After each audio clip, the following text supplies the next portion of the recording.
ओम शांति। मैं खुशनसीब आत्मा हूँ। खुशियों का खजाना मुझे मेरा बाप मिला हुआ है। वह मुझ पर अपार खुशियाँ लुटा रहे हैं।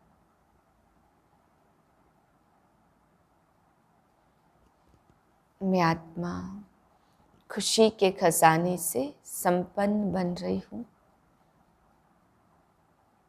खुश नसीब बन रही हूँ। मेरा नसीब स्वयं भगवान लिख रहे हैं।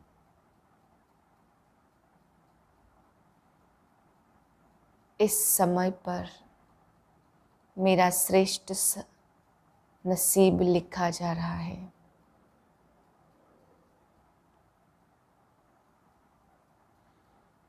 इसी भाग्य की स्मृति में आज के महावाक्य सुनते हैं।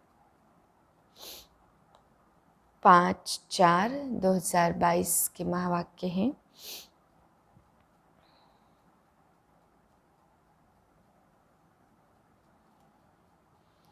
आज कुष्मांडेती चतुर्थकम चौथी देवी का दिन है।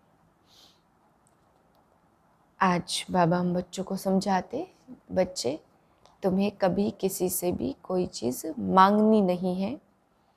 तुमको आपे ही सब कुछ मिलेगा, कार्य भी होगा, सेवाएं भी होंगी, लेकिन बाबा कहते हैं कभी किसी से कुछ मांगो नहीं। फिर बाबा ने आज विकारों के लिए भी समझाया कि इस कलयुग में सबसे जवान हो जाते हैं विकार। बाबा कहते हैं इंसान बूढ़े हो जाते हैं पर विकार आगे बढ़ते रहते हैं, तो विकारों की बीमारी बहुत खतरनाक है।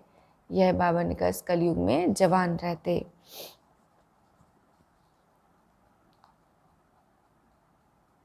गीत है, मैं एक नन्हा सा बच्चा हूँ।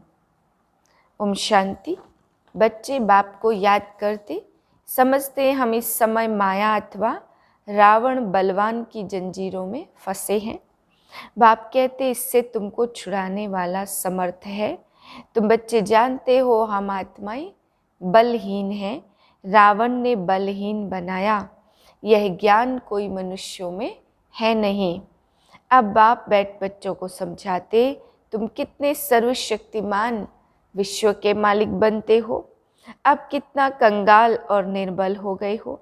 इसलिए सब पुकारते हैं परमपिता परमात्मा हमको आकर इस रावण की जंजीरों से छुड़ाओ। जो पतित पावन बनाओ वह पतितों को पावन बनाने वाला है। इस समय है रावण राज्य, राम को स्वर्ग को राम राज्य और नरक को रावण राज्य कहा जाता। रावण भी बलवान है और राम भी, और स्वर्ग को भी राम राज्य, क्योंकि दोनों ही आधा आधा कल्प राज्य करते हैं। ज्ञान और योग, पहले तो बाप के साथ योग चाहिए। दुनिया में बाप अलग, टीचर अलग और गुरु अलग होता। याद करना पड़ता फलाना टीचर हमको पढ़ाते हैं। तुम तीनों ही संबंध से एक बाप को याद करते हो। तीनों का नाम एक ही शिव है। परम पिता परमात्मा परम शिक्षक सतगुरु एक ही है। मनुष्य तो टीचर को अलग और बाप को अलग और गुरु को अलग याद करते। बलवान बनने में माया बहुत सामना करती, विघ्न डालती। तुम बहुत चोट खाते हो। माया कभी जोर से थप्पड़ मारती और कभी हल्का मारती। बुद्धि को जैसे ताला लग जाता है, जैसे कोई बच्चा नहीं होगा जिसको बाप का वर्षा याद न आए। वर्षा बच्चे से पीछे छिप नहीं सकता। एक राजधानी तो ले नहीं सकेंगे। नंबरवार पुरुषार्थ अनुसार मिलता। रावण का कनेक्शन है भारत के साथ। रावण को जलाते भारत में सतो प्रधान से तमो प्रधान बन जाते हैं। उनके लिए अल्पकाल का सुख और बहुत काल का दुख है। यह भी खेल समझाया हुआ है। किस्म किस्म की मल्टीफिकेशन होती रहती, देवताएं खुद ही हिंदू बन जाते और वह भी फिर अपने धर्म स्थापक के पिछाड़ी चले जाते हैं। पवित्रता के बिगड़ तो देवता कहलाना बेकायदे हो जाता। जो अशुल देवी देवता थे वही वैश्य क्षत्रिय शूद्र बन गए। मुख वंशावली की वृद्धि होती जाती है। तुम पुरुषार्थ करते सूर्यवंशी चंद्रवंशी में आने का, उनमें भी मुख्य 8 हैं, बाकी की तो वृद्धि हो जाती। जो मम्मा बाबा का बनेंगे वह सुनेंगे तो आएंगे। प्रदर्शनी में ढेर आते हैं, उनसे कोई निकलते हैं तो अच्छी रीति पुरुषार्थ करते हैं। पहले पहले बाप का परिचय जरूर होना चाहिए, फिर करके कोई लिंग रूप कहते व ज्योति स्वरूप कहते। बाप समझाने में ब्रह्म का जो ब्रह्म तत्व है उनको फिर भगवान नहीं कह सकते। परमपिता परमात्मा तो नॉलेजफुल है, ब्रह्म नॉलेजफुल थोड़े है। तुम पूछते हो तो आत्मा का रूप क्या है, तो लिंग कह देते, क्योंकि लिंग रूप की तो पूजा होती है, स्टार की तो पूजा होती कहाँ नहीं। न जानने के कारण फिर कुछ न कुछ बता देते हैं, धिक्कर फित्तर सब में भगवान कह देते। बाप समझाते आत्मा तो स्टार है, साक्षात्कार में तो कुछ भी समझ न सके। ज्ञान का सागर, प्रेम का सागर, सुख का सागर वही सारा काम करते हैं। इसको कहा जाता अति गुह्य बातें। बाप कहते बुद्धि में आना चाहिए कि जरूर हम स्वर्ग का रचयिता हैं। कहते हैं जरूर भगवान कहाँ न कहाँ से आया हुआ है। अगर गीता का भगवान श्री कृष्ण होता तो वह देहधारी तो छिप न सके। यह बिल्कुल गुह्य बातें हैं, कभी सुना नहीं है कि परम पिता परमात्मा क्या चीज़ है, आत्मा क्या चीज़ है।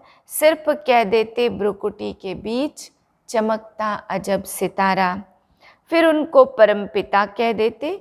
अब आत्मा और परमात्मा के रूप में फर्क तो यह कुछ भी नहीं पड़ता। क्या परमात्मा कोई भारी चीज़ है व बड़ी रोशनी है? नहीं, यह तो सिर्फ नॉलेजफुल है, गति सदगति के लिए ज्ञान देते, तो ज्ञान सागर है। अब ज्ञान का सागर परमपिता परमात्मा को कहेंगे व रावण मत पर चलने वालों को कहेंगे। बाप कहते मैं अथॉरिटी हूँ, बाकी यह सब भक्ति मार्ग की सामग्री है। तो ब्रह्मा के हाथ में शास्त्र दिखाते, परंतु उनको यह मालूम ही नहीं है कि ब्रह्मा कौन है। बाप कहते मैंने आगे भी कहा है कि मैं साधारण बूढ़े तन में आता हूँ, इस नंदी गण से आकर नॉलेज सुनाता हूँ। तुम भागीरथ भी दिखाते हो तो गौमुख भी दिखाते हो। अब नंदी गण से आकर नॉलेज सुनाई, अब भागीरथ से आकर गंगा बैल से दिखाते हैं। अब भागीरथ से भी और बैल से भी गंगा दिखाते तो राइट क्या है समझ नहीं सकते। क्या बैल जानवर से गंगा निकली होगी? अगर गऊ कहे तो वह माता तो है ना। इन बातों को मनुष्य बिल्कुल ही भूले हुए हैं। राइट कुछ बताते नहीं हैं। ब्रह्मा द्वारा स्थापना हो रही है, यहाँ कोई राजाई तो है नहीं। यह बेहद का बाप बेहद का राज्य देते हैं। पढ़ाई से सूर्यवंशी चंद्रवंशी घराने के होंगे, उनकी बुद्धि में यह बैठेगा। पहले यह निश्चय चाहिए कि शिव बाबा ही हमको साथ ले जाएगा, और कोई गुरु गोसाई की यह कहने की ताकत ही नहीं। पतित पावन तो एक ही बाप है, बाप से ही सूर्यवंशी चंद्रवंशी राजाई का वर्षा मिल जाता।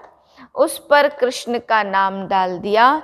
यह भूल जब बुद्धि से निकले, पहले शिव बाबा को जाने, तब समझे कि वह स्वर्ग की स्थापना करते हैं।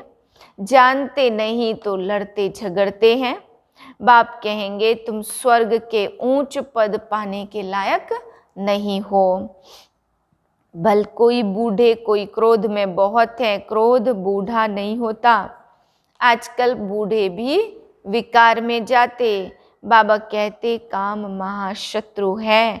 बाप कहते मैं तो दाता हूँ, तुम कोई से मांगते क्यों हो। जिसको इंश्योर करना होगा वह आपे ही करेंगे। कभी मांगो नहीं, इंश्योर करना है तो भल करो। भक्ति मार्ग में बहुत अपने को इंश्योर करते। ईश्वर के पास जिसको दान करना कहा जाता उसका फल भी बाप देते। वह है हद का इंश्योरेंस, यह है बेहद का। भक्ति मार्ग में गाते आए परमपिता परमात्मा ने यह फल दिया। साहूकार होगा तो कहेगा झट पास्ट कर्मों का फल मिला है। सब इंश्योर करते कहते हैं हम यह भगवान ने दिया। भक्ति मार्ग में तुम इंश्योर करते हो तो हद का, अब डायरेक्ट बेहद का इंश्योर करते हो। माता पिता ने देखो इंश्योर किया है तो कितना रिटर्न देते हैं। कन्या के पास तो पैसा होता नहीं है, वह इस सर्विस में लग जाए तो सबसे ऊंचा जा सकती। मम्मा ने कुछ भी इंश्योर नहीं किया, हाँ शरीर इस सर्विस में दे दिया तो कितना ऊंच पद पाती है। आत्मा जानती है मैं इस शरीर के बाद बेहद की सेवा कर रही हूँ। जगत अम्बा का कितना बड़ा मर्तबा है। जगत अम्बा ज्ञान ज्ञानेश्वरी है, फिर वही राज राजेश्वरी बनती है। यह सब तुम कुछ जानते हो। अच्छा मीठे मीठे सिकेलधे बच्चों प्रति माता पिता बाप दादा का याद प्यार गुड मॉर्निंग। रूहानी बाप की रूहानी बच्चों को नमस्ते। हम रूहानी बच्चों की रूहानी बाप को नमस्ते। धारणा के लिए है पहली पॉइंट, सपूत बनने के लिए बाप की श्रीमत पर चलना है। जो भी आसुरी आदतें मांगने की हैं, चोरी करने की व झूठ बोलने की, वह निकाल देनी है। दूसरी पॉइंट, अपना सब कुछ बाप के पास इंश्योर करना है। शरीर भी इंश्योर सेवा में लगाना है। माया की प्रवेशता किसी भी कारण से हो जाए, इसमें सावधान रहना है। वरदान, सदा हर कर्म में रूहानी नशे का अनुभव करने और कराने वाले खुश नसीब भव। संगम युग पर आप बच्चे सबसे अधिक खुश नसीब हो, क्योंकि वह स्वयं भगवान ने आपको पसंद कर लिया, बेहद के मालिक बन गए। भगवान की डिक्शनरी में हु इज हु में आपका नाम है। बेहद का बाप मिला, बेहद का राज्य मिला, बेहद का खजाना मिला। इसका अनुभव करते और कराते रहो, तब कहेंगे खुश नसीब। स्लोगन, साधनों के सेवा के प्रति यूज करो, आराम पसंद बनने के लिए नहीं। ओम शांति।